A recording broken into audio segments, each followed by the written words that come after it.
The interesting thing about the original show's costumes being so outlandish, I actually worked on the original. I didn't design it, but I worked on set, and I'm designing it.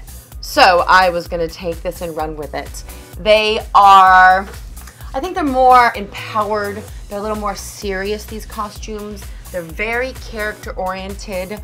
I love the original sexy costumes, but I think this day and age you can say sexy in so many different ways too. We don't look at trends. I really look at the character development and why Maggie would do this. Why does Mel wear this? You know, I'm anything but practical, but I do think that where they're going and what they're doing helps dictate, you know, a little bit what they're wearing. I can't put heels in every scene.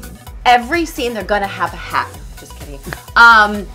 No, because I think, you know, they're still becoming comfortable with who they are and discovering this witch inside of them. And there's elements of mystical elements from their mother and their past I like to integrate into the characters.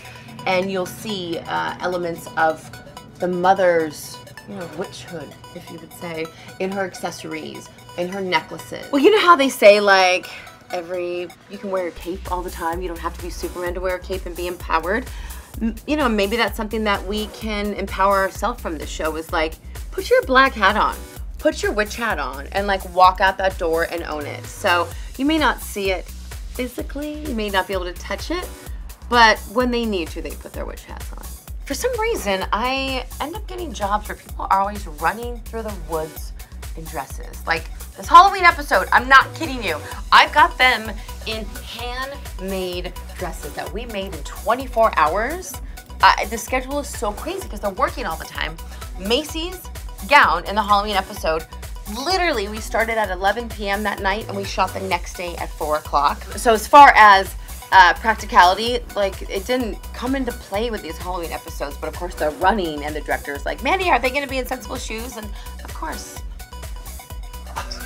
But yeah, I really do. I end up finding episodes or TV shows where they happen to be running through the woods in heels, and we always have backup. So, like, let's say Mel has a really tall boot, kind of like mine. It's really high-heeled Stuart Weitzman, but on the far shots, we cut up a sock, make it look like a boot, and put her in wedge tennis shoes. So, the art of magic movie making.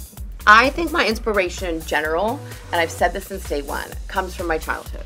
Things that I wasn't able to do, or things that I always wanted to do. You know, growing up, we didn't have much money, and I think my artistry came out by, you know, by need. And I would make my clothes, I would paint my clothes, and I had to have a different outfit every day in 12th grade.